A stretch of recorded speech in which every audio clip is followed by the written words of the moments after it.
morning, everybody. Why, thank you. And I didn't even run for president. Thank you very much. It's great to see a huge and enthusiastic crowd here tonight. We're so excited about this event. I'm Lissa Muscatine. I'm one of the co-owners of Politics and Prose Bookstore. And on behalf of our entire staff, we welcome you here to George Washington University's Lisner Auditorium. Before I introduce our guests, I would like to say a few words about the political events of the past week. And in particular, I want to say something about the role of independent bookstores at times like these. We at Politics and Prose are very proud that, like many other independent bookstores across our country, our mission has always been to inform and educate our communities, to expand dialogue and understanding across the political spectrum, and to provide a forum for civic discourse. And at P&P, we do this through the careful curation of thousands of books we carry on a very diverse range of topics, through hundreds of author events each year like this one, but perhaps not quite this big, through courses and classes and trips in the United States and beyond our borders, and through community book groups and other activities. But never has our role as an independent bookstore been more important than it is today, and will be tomorrow and hereafter. And we have told our customers, and I want to reiterate this tonight, Politics and Prose will continue with even more energy and more determination and more dedication in our mission of providing our community with books, ideas, and conversations that we all need to be engaged, thoughtful, and responsible citizens. We also, by the way, have special activities planned for January and the lead up to the inauguration and beyond, so please stay tuned for that and join us as we continue to strengthen our community and the values that we all hold dear. Tonight, we're excited to host a man who helped change the political conversation in America over the last 18 months. A man who excited millions and millions of voters, especially young people, in demanding a different kind of politics, and who against all odds seriously contended for the Democratic Party nomination for president, winning 22 primaries and caucuses and some 13 million votes.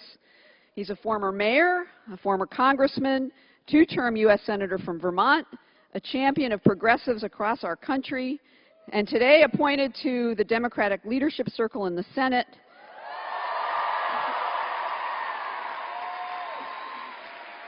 And perhaps as important for all of us, at least if you're a bookstore person, he's an author now too. His new book, Our Revolution, A Future to Believe In, just came out yesterday. In it, he talks about the themes and issues that served as a call to action during his 2016 presidential campaign, and he emphasizes that political transformation is an ongoing project, one that must continue well after an election ends. And it is our pleasure to be able to host Senator Bernie Sanders here tonight.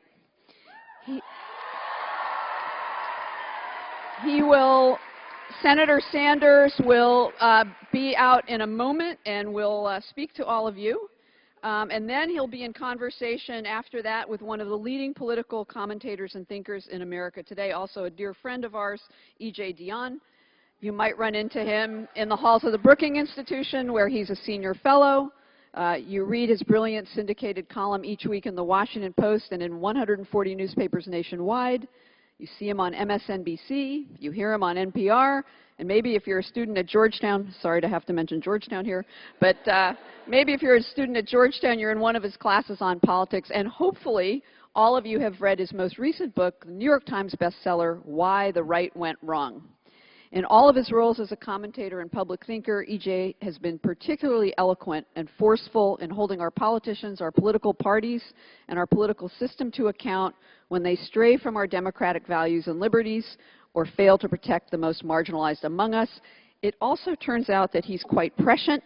Back in October of 2015, he predicted on the air that Bernie Sanders could win Iowa and New Hampshire. We're in for a very exciting conversation tonight, but with no further ado, please join me in welcoming Senator Bernie Sanders to his first book talk.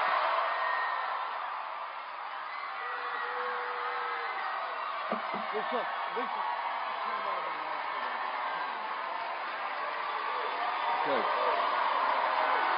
Thank you.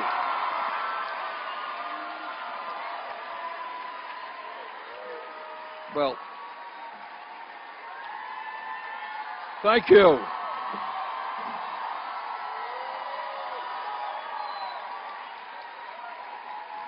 Lisa, thank you.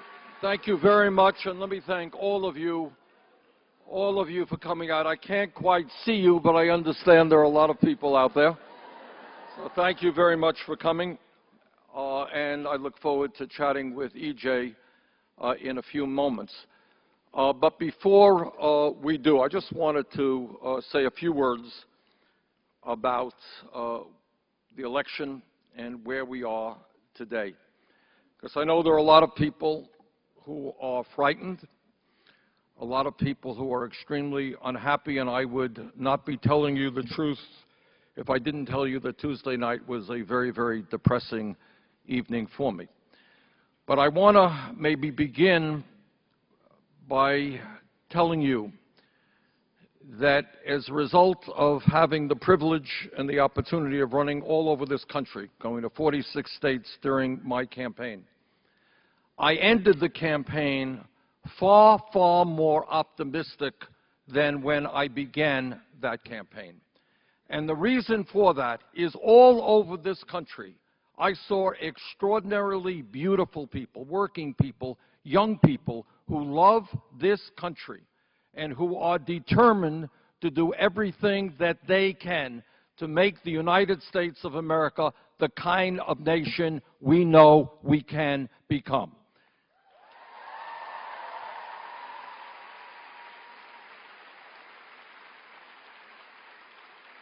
And the other point that I want to make as we move into the Trump era is to understand that real change and real politics never takes place from the top on down.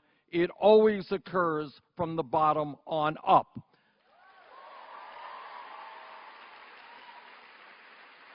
And what that means, in my view, is that when millions of people stand together and they refuse to allow demagoguery to divide us up by race, by the country we were born in, by our sexual orientation, when we stand together by the millions, we can stop Mr. Trump or anyone else from doing bad things to this country.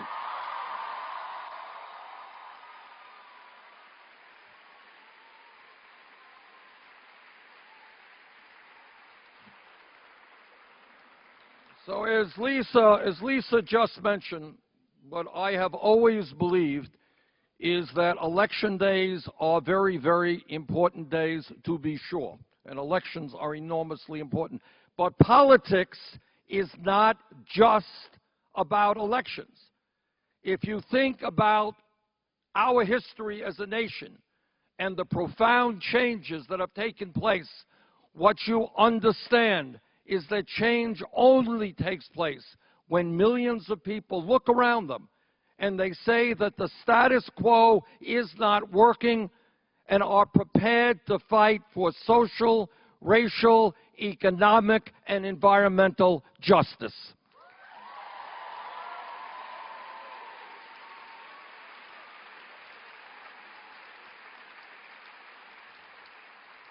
So I just want to, in terms of the election, make 3 points. Number one, in case you don't know, and I'm sure most of you do, Hillary Clinton ended up winning the popular vote by what we think, after all the votes are counted, by about 2 million votes.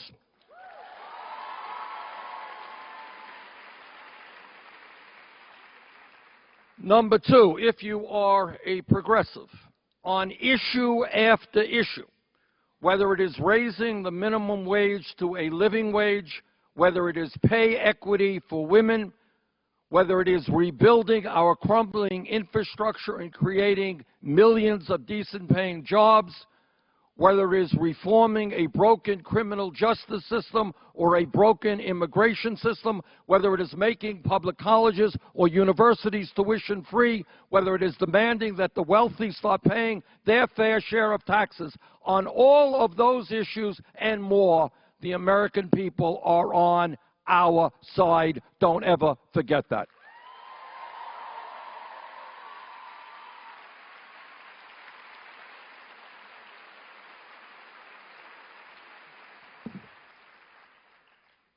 Now, during the course of his campaign, Mr. Trump, and I should tell you that in that campaign I was as active as I could be. During the last week of that campaign, I was in 12 battleground states giving 21 speeches at rallies all over this country, because I thought that it was absolutely imperative that we do everything that we can to make sure that Hillary Clinton was elected and not Donald Trump. But it didn't turn out that way. And here is where we are today. It seems to me three things, four things. Number one, five things, who knows? We don't know. During the course of his campaign, which clearly, and we have to acknowledge this, was certainly one of the most unusual campaigns ever run by a candidate, Mr. Trump said a whole lot of things, and sometimes I think they would just come off the top of his head. And toward the end of the campaign, he was actually using the term that many Democrats don't use. He was saying that he was going to be the champion of the American working class. That's what he said. Well, Mr. Trump, we have a list of everything that you said, and we are going to hold you to account.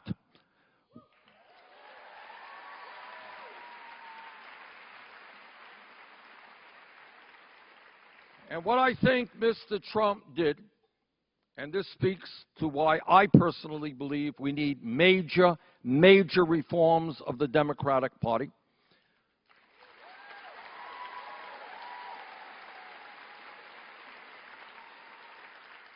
What Mr. Trump said and talked about is something that the pundits here in Washington have not a clue about, and the corporate media has very little understanding about. And that is that what he understood to be true, and it is true, is despite the fact that today we are far better off economically after 8 years of Obama than we were when Bush left office, that is true. There is another reality, and that is that all across this country there are millions and millions of decent, good people who are frightened about the world that they are living in. There are mothers out there, single moms or young couples, who are making $30,000, $40,000, $50,000 a year. Mom and dad are working. They need child care for their children, and yet child care costs $10,000 or $15,000. How do you afford $15,000 for child care when you're making $40,000 or $50,000 a year? There are workers in my state who see an explosion in technology. They see the very wealthiest people in this country becoming phenomenally richer. They see large corporations enjoying record-breaking profits. And yet they are working not at one job, they're working at two jobs, they are working at three jobs. There are people all over this country who are 55, 60 years of age. They have worked their entire lives, and now they are going to be retiring soon, and you know what? Half of those older workers do not have a nickel in the bank for retirement. There are young people who went deeply into debt, $30,000, $50,000, $80,000 in debt in order to go to college. But when they leave school, they find that the only jobs they can get are jobs which pay them $12, $14 an hour, not enough to repay their debt. That is the reality for millions of people in this country. And that is the reality of a middle class which has been in decline for the last 40 years. That is the reality of 43 million fellow Americans who today are living in poverty, something that we do not talk about at all, not mentioned on television, and some in dire poverty.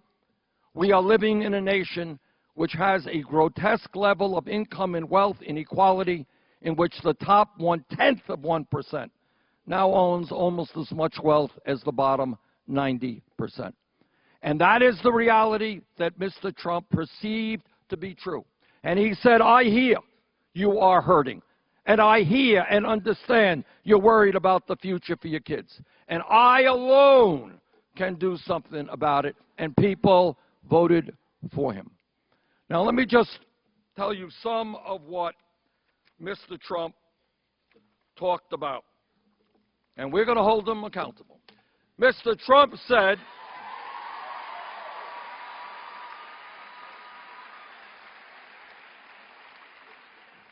now, Mr. Trump said, unlike many Republicans, the vast majority of the Republicans, he said, he will not cut Social Security, Medicare, and Medicaid.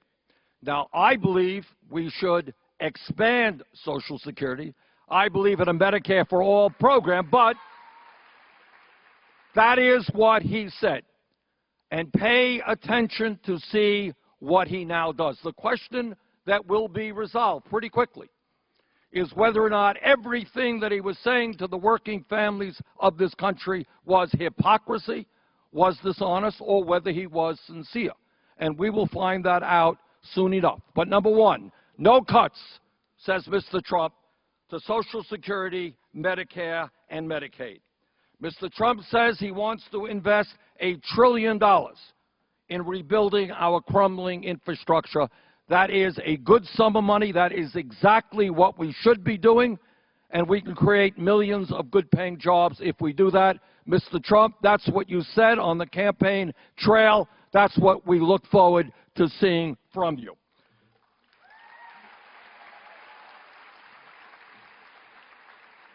Now, I happen to believe that the federal minimum wage of $7.25 today is a starvation wage, that it should be raised to $15 an hour, a living wage.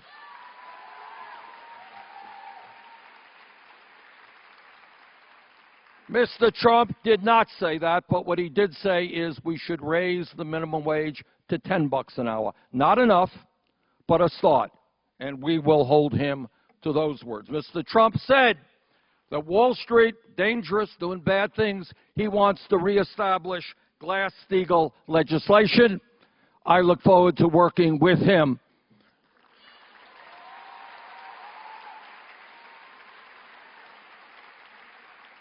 Mr. Trump said he wants 6 weeks of paid maternity leave. Well, every other major country on earth has, I think, at least 12 weeks of paid family and medical leave, but this is a start. This is a start. We look forward to working with him if he is honest about that. Mr. Trump said throughout his campaign, a cornerstone of his campaign, he wants to change our disastrous trade policies. As somebody who voted against every one of these trade policies, I look forward to working with him to make that happen. So I think what you will see on Capitol Hill is many Democrats will be prepared to work with Mr. Trump if he turns out to be sincere about the promises he made during the campaign. If those promises turn out to be hollow, if they were nothing more than campaign rhetoric, we will not only oppose his economic policies, we will expose that hypocrisy as well.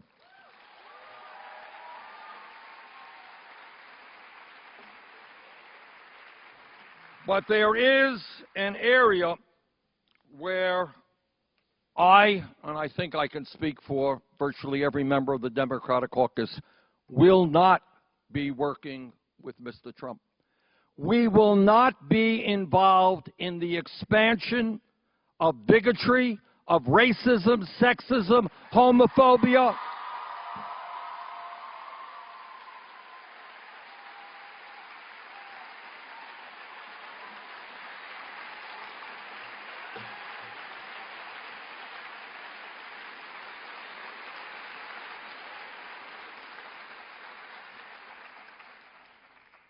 This country, as you all know, since our inception, has struggled to overcome discrimination of all forms. and that is racism and sexism and xenophobia and homophobia. For hundreds of years, extraordinarily brave people have stood up, and some of them have died in the struggle to end discrimination in America. And I say to Mr. Trump from the bottom of my heart, and I know I speak for millions of fellow Americans, Mr. Trump, we are not going backwards in terms of bigotry. We're going to go forward in creating a non-discriminatory society.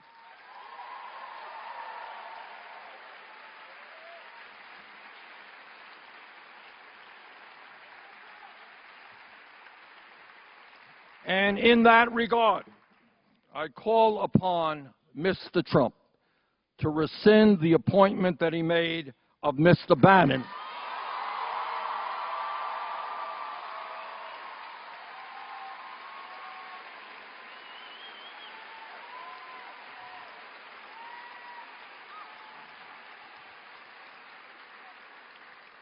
A president of the United States should not have a racist at his side. Unacceptable.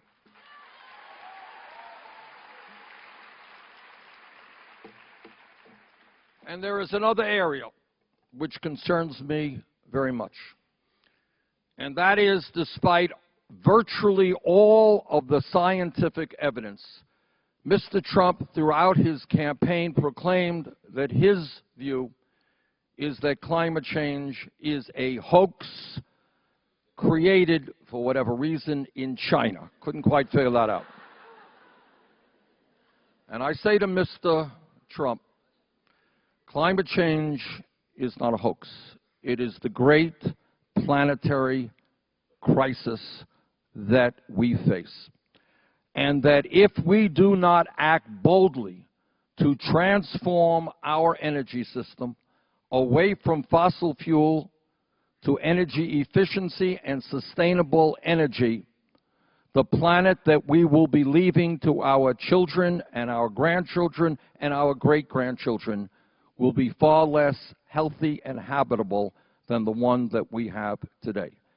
And this is an issue in which millions of Americans and people all over the world, this is not an American issue, this is a global issue, because if the United States backs down and gives up on the effort to combat climate change all over the world, China, Russia, India, other countries are going to say, why are we doing it? Why are we transforming our energy system? Look at America, they're not doing it. So millions of us have got to stand up and tell Mr. Trump to read a little bit about science.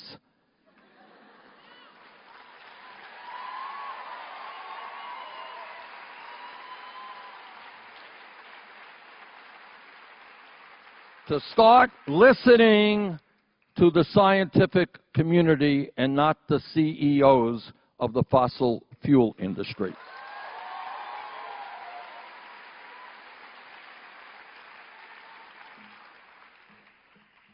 Let me just, before EJ comes out, let me just read a few words, a couple of pages,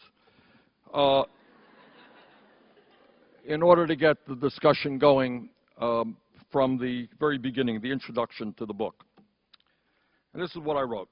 When we began our race for the presidency in April 2015, we were considered by the political establishment and the media to be a fringe campaign, something not to be taken seriously. After all, I was a senator from a small state with very little name recognition.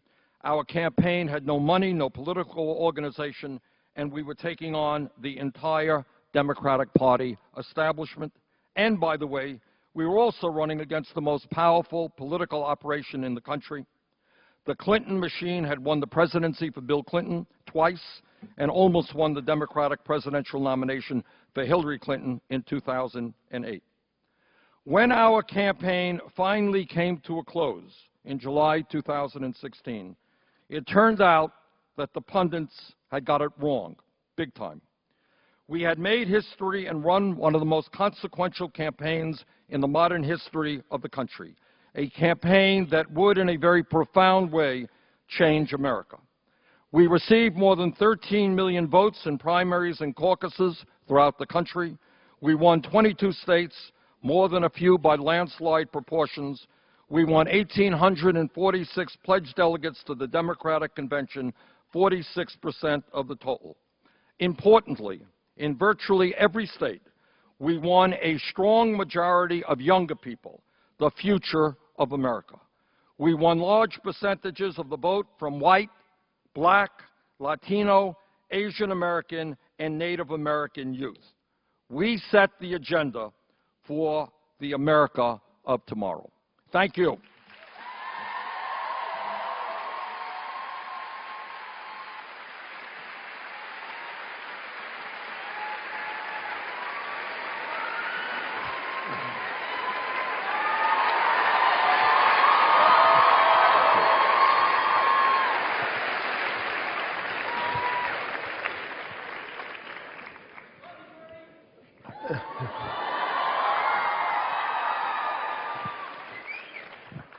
I love you too.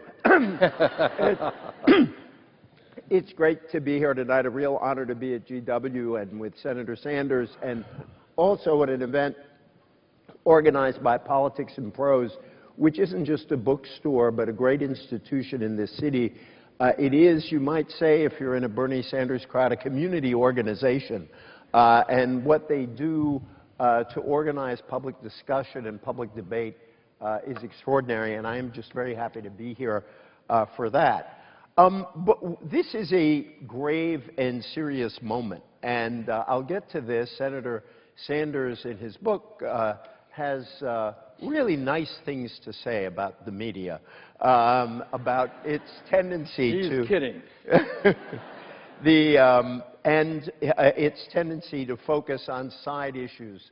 But precisely because it's a grave moment, and because you have written this book, Senator, there are a few moments at the beginning of the book about yourself that that I didn't know, and that I think people in the audience, as they approach the book, might be interested in knowing. I did not know, for example, that the Boy Scouts made your political career possible, in a manner of speaking.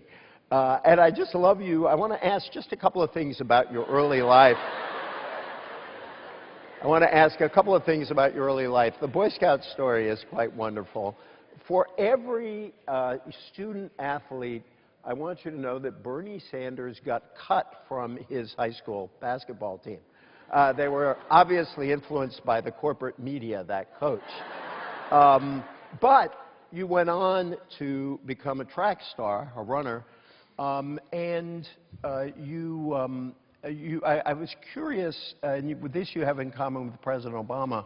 You're a democratic socialist, but you are a very competitive person.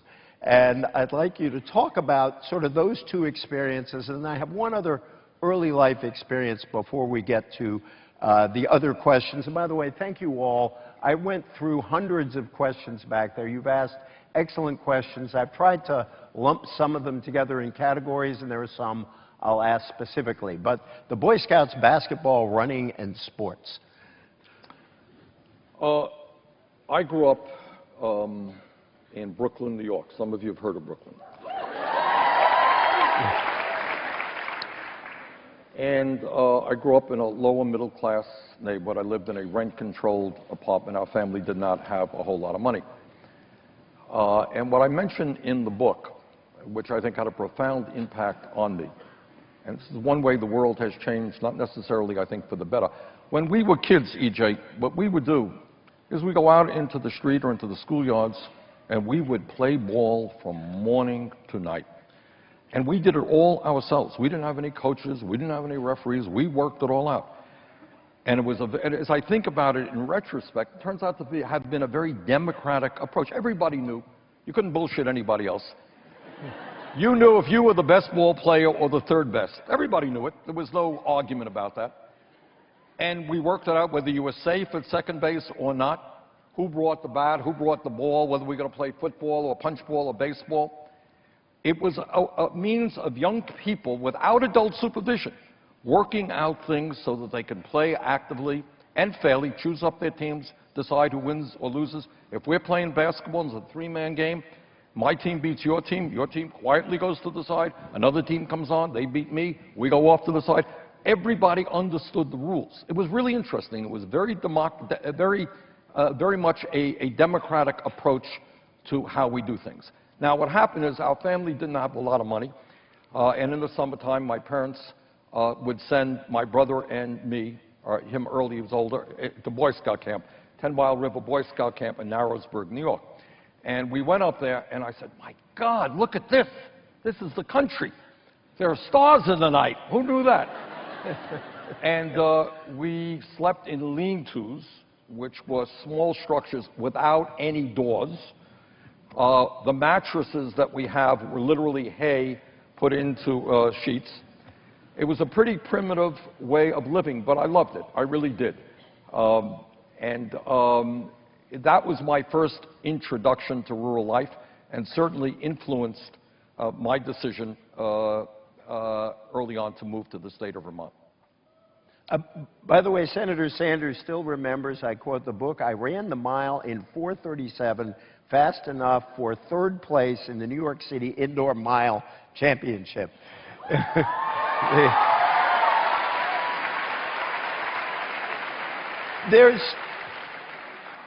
Later in the book, you talk about a group of organizations you joined when you were in college, and you talk about YPSL, the Young People's Socialist League, the Student Peace Union, and the Congress of Racial Equality.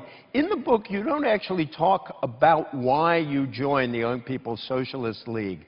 What was it about democratic socialism at that moment when most Americans did not think of themselves as democratic socialists? I guess not that many do now, but more than then.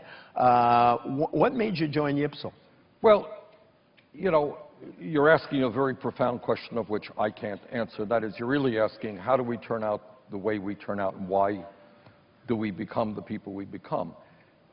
Ever since I was a little kid, I really did not like to see bullies. I didn't like to see, stronger kids picking on weaker kids. I didn't like, discrimination, and I didn't like that. I didn't like power plays on the part of people who had the power. But that was just kind of instinctual. And, as a kid, I felt strongly about racism and poverty. And when I went to the University of Chicago, I was not a good student, but what I did do was spend an enormous amount of time down in what they call the stacks of the library. It was a very good library, and I would bury myself in there, reading everything that I could read about history and politics and sociology and economics and psychology. I did a whole lot of reading. I was not a good student, let's say that.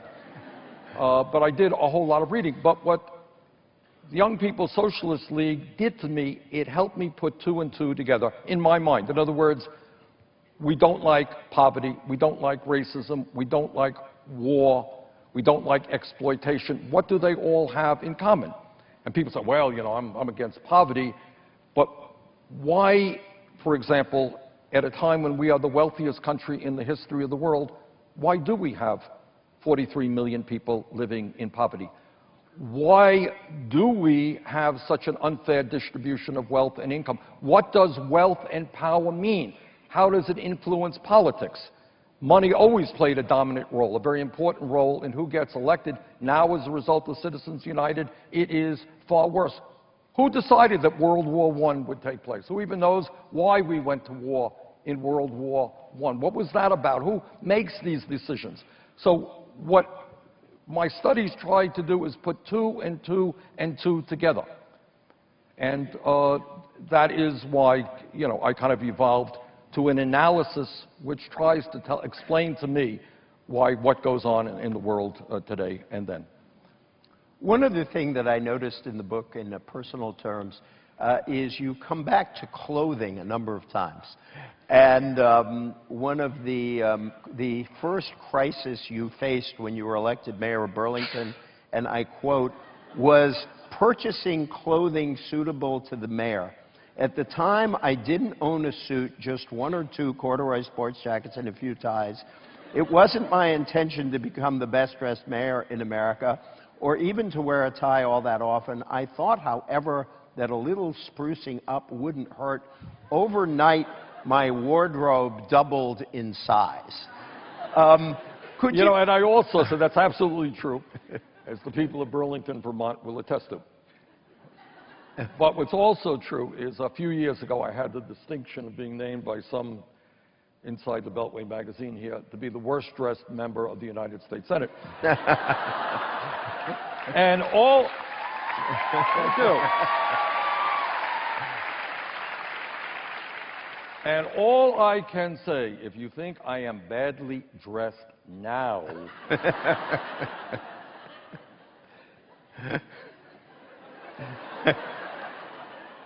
let me, I like button-down shirts myself.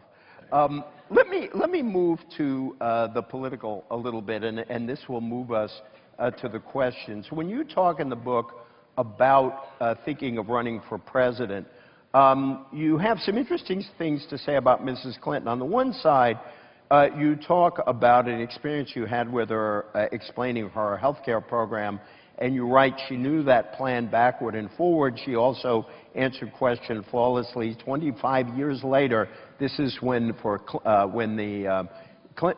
President Clinton was trying to pass health care reform. 25 years later, I still marvel at that performance. Yet you also are very critical of her on the same page. The Clinton approach was to try to merge the interests of Wall Street and corporate America with the needs of the American middle class, an impossible task. While the Clinton administration can boast some positive accomplishments, I supported Bill Clinton. There were major policy flaws. Tell me about, after this is all over, what is your attitude toward the Clintons, toward the politics, and toward Mrs. Clinton in the end of this campaign? The section of the book you referred to was an event that I went to at Dartmouth Medical School. And I was then into Congress, and Hillary Clinton was First Lady and leading Bill Clinton's effort, the administration's effort, for health care reform. And I was able to hitch a ride on Air Force Two with her, and we chatted for a while, and we went to Dartmouth, because Dartmouth is only across the river from Vermont. And what blew me away is she got up there, and I'm guessing now, it was a long time ago, but maybe for an hour, she spoke without any notes whatsoever, without a note, on an enormously complicated program, which was their health care approach, which was too complicated. But she knew it all. My point was that she was not just the front person for the Clinton health care plan. She had helped write it. She really knew it. She answered questions flawlessly. And this tells me that we have an extraordinarily intelligent person. And that was the memory then. And that hasn't changed. I have a lot of respect to Hillary Clinton. We've known each other for 25 years. Got to know each other, for better or worse, a little bit more in the last year and a half. And she's a very impressive, and I like her a lot. On the other hand, what is very clear is her politics and Bill Clinton's politics are very different than mine in terms of their policy views and in terms of their understanding of how you change America. In terms of policy, it was the Clinton administration that brought forth NAFTA, and I suspect if a Democrat had not been president at that time, NAFTA would not have passed. And I think that was the beginning of a series of disastrous trade agreements done at the behest of the corporate world. Big money wanted these trade agreements. They wrote these trade agreements. It was the Clinton administration that brought about the deregulation of Wall Street, led by Robert Rubin, formerly from Citibank, I think, at that point. Wall Street, major Wall Street force. And the point that I'm making is I happen to believe that at the end of the day, politically, you have to make a decision. And this is really the debate that we're going to have within the Democratic Party right now. And that debate is, which side are you on? Can you go out and raise substantial sums of money from the wealthy and Wall Street and other powerful special interests and then convince the American people that you are on the side of workers and the middle class? Or do you finally have to say that we are going to take on the oligarchs, we are going to take on Wall Street and the drug companies and the insurance companies and the corporate media, and that we are going to bring millions of working people together to create a very different type of party, Democratic Party, than currently exists. And that is a fundamental difference that exists between Bill and Hillary Clinton and myself. I was going to ask you the next question later, but let me just put it to you now.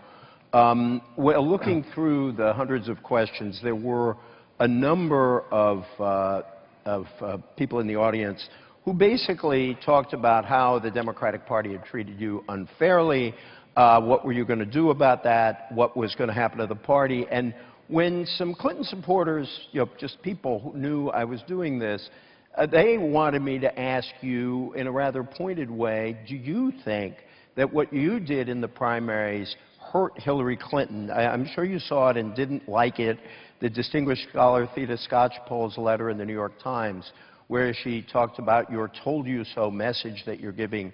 Now, I'll just quote her, Mr. Sanders' refusal to concede in a timely way, as Hillary Clinton won many million more votes, his constant harping that she was corrupt furthered Mr. Trump's message and contributed to the con man's catastrophic victory. What do you say to those critics? Well, I say to those critics, number one, that you can argue the exact reverse, that maybe I would have been elected President of the United States.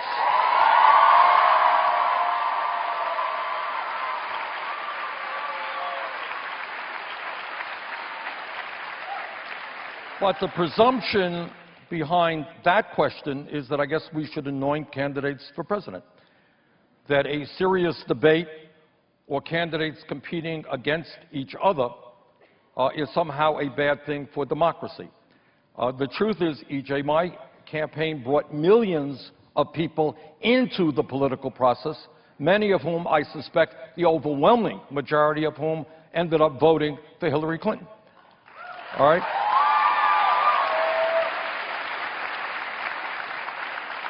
But the second point, dealing with the first part of the question, I think many people have read some of the Wikipedia, the Podesta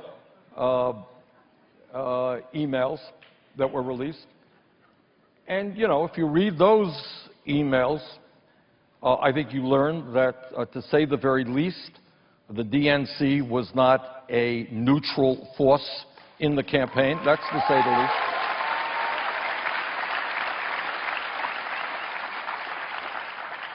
And that we had to take on, and I'm proud of this, we had to take on virtually the entire Democratic establishment. So, do I think our campaign, in a sense, made Hillary Clinton a better candidate? Yeah, I do. And I'll tell you why. Because by the end of the campaign, she was against the Keystone Pipeline. By the end of the campaign, she was against the TPP. By the end of the campaign, she was supporting making public colleges and universities tuition-free.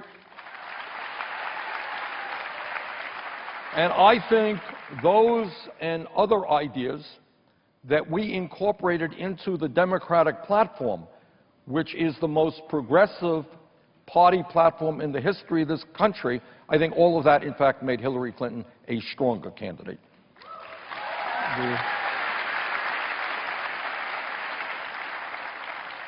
By the way, I don't think the Skocpol letter was saying you shouldn't have run. It was a critique of what you did after the votes were counted, after California. Apparently, people thought that California, people in California and 4 other states on June 7th should not have a right to determine who they wanted to see as the Democratic nominee. I'm talking about after California. No, after California, this was my approach. My approach was to say I am fully prepared to support Hillary Clinton. And by the way, very few people in this country worked harder for Hillary Clinton than I did. So let's be clear about that. But what I was also determined to do is to say to Secretary Clinton, okay, we got 13.4 million votes. Obviously, you want those votes. I understand that. And I want you to have those votes. But you know what? I want you to speak to what many of those people told me during the campaign. They want to make public colleges and universities tuition-free. They want to expand health care. They want you to be a more progressive candidate. And that, in fact, ended up happening, and I think that was an asset and a positive thing for Secretary Clinton's campaign.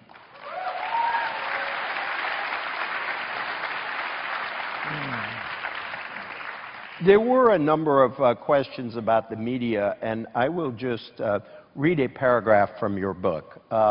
According to a study of media coverage of the 2016 primaries by the Shorenstein Center on Media Politics and Public Policy, only 11% of coverage focused on candidates' policy positions, leadership abilities, and professional histories. I find that hard to believe. My personal sense is that number is much too high. A couple of things on that.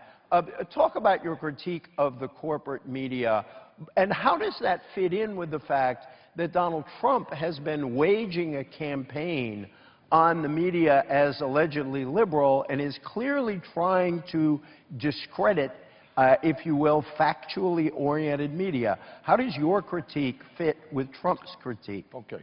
Well, it doesn't fit at all. I thought you might say that, but... But here is the issue.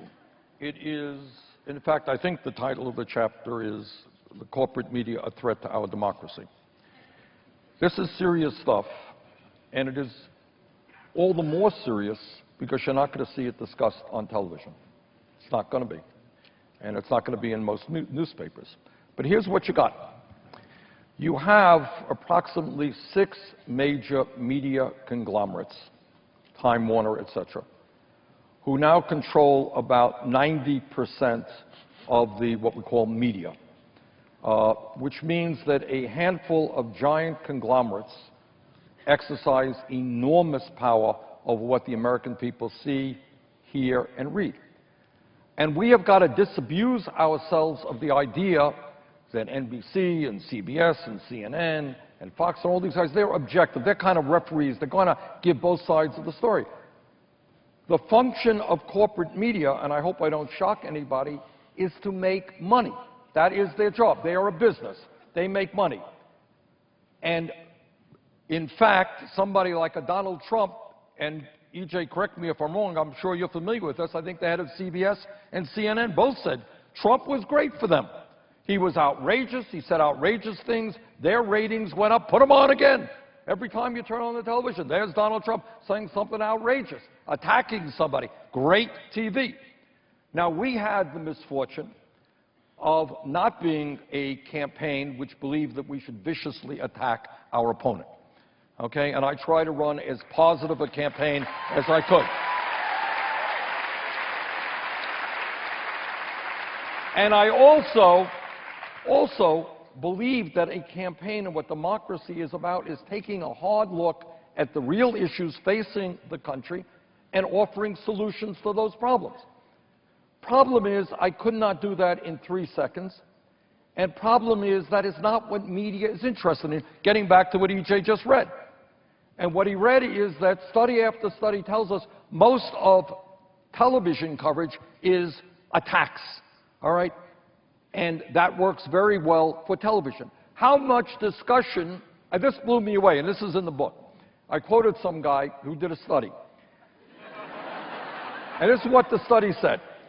Study said they looked at television over a period of time, and they wanted to see how much discussion there was of poverty on television. I think it was the evening news, or Sunday news shows, I can't remember. Turns out that 2/3 of the entire discussion of poverty was based on things that I said. Now, that is pretty pathetic, that one candidate does 2/3 of the discussion about one of the most important issues facing this country. Do you know how much discussion there is about climate change on the evening news? Virtually none. Do you know how much discussion there is about comparing the American healthcare system to what goes on around the rest of the industrialized world, where every country on earth guarantees healthcare to all people? Virtually none. So the point about my critique was not that, media hates me and all that stuff. That wasn't the point.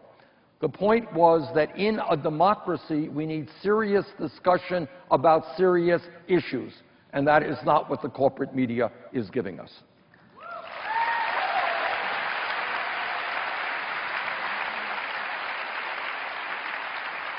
Now, Trump's problem is what the media was discovering is that he was a pathological liar. And I don't say that. I'm not into, I really don't. I have many Republican friends, and we disagree. But every day this guy would say something that was completely off the wall. He was the only person in America who saw on television Muslims celebrating the destruction of the Twin Towers.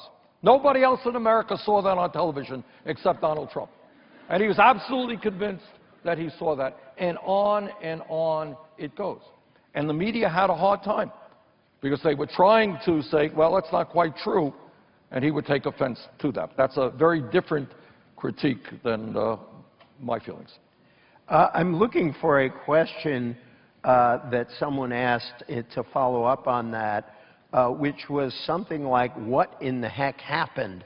Or a third grader in the audience asked, then, I add the then, why did so many people vote for Trump if that is the case? Well, I think I tried to cover that in my earlier remarks. And let us be clear. There are people in America who are racists. There are people in America who are sexists, who are homophobes, who saw in the very ugly remarks made by Mr. Trump somebody who they felt comfortable with. But let me also say, I believe that those people are a very small minority of the people who voted for Mr. Trump. As I said earlier, I think what Trump tapped is the sentiment that there are millions of working-class people, totally ignored by the media, totally ignored by the establishment, people who are hurting. Do you know, E.J., I'm sure you're familiar with some of the studies that have recently come out where you have, in many parts of this country, working people, working-class people are seeing a decline in life expectancy. Have you seen that? Where they, in an ahistorical way, unprecedented around the world, you are seeing people who are living shorter lives than their parents because of the despair which leads them to drugs, to alcohol, and to suicide. People are hurting. They're worried about their children. They are making $10 an hour or $12 an hour, and they're not going anyplace, and they're worried that the kids may even do worse. They're worried about what happens when they get old. Trump said, I hear you. And I alone, I know how the system works, and I alone can improve your life. So I think a lot of people gave up on the Democratic Party in terms of standing up for working people, and they said, okay, I'm going to go with this guy. But let me also say, and we should not forget this, that Trump enters the White House as the least popular person in this position in the history of this country. So don't think that everybody agrees with his sexist remarks, his attacks on women, his racist remarks. That would not be the case. I think there are a lot of people out of desperation saying, I'm hurting, I'm in pain, I'm worried about my kids. This guy says he's going to do something for me, I'm going to give him a shot. That's why I think he got elected. I've always thought that study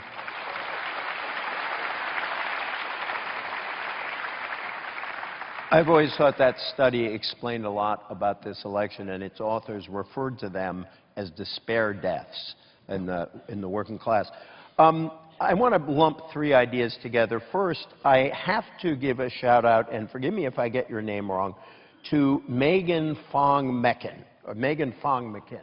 The reason I give her a shout-out is that today is her 21st birthday, and she skipped...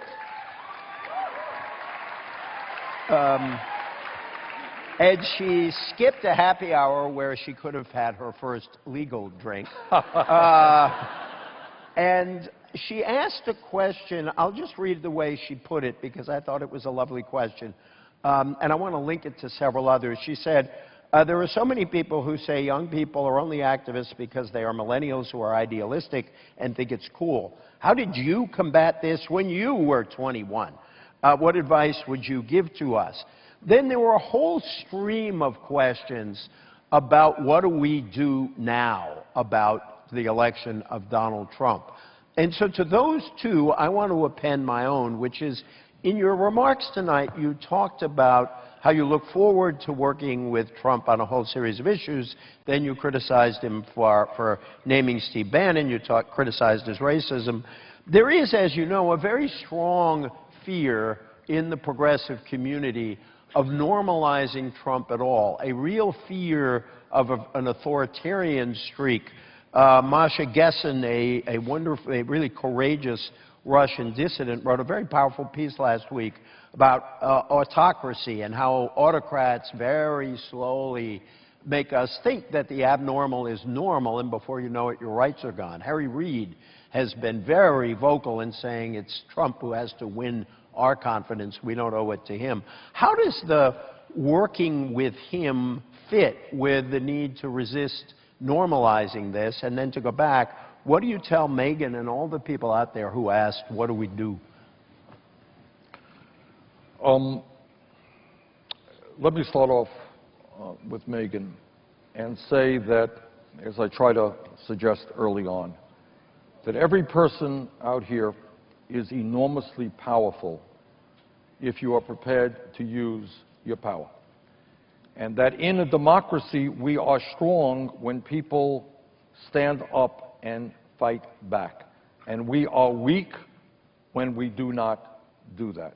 So what I say to Megyn and to everybody here and to everybody in this country, the majority of the people in this nation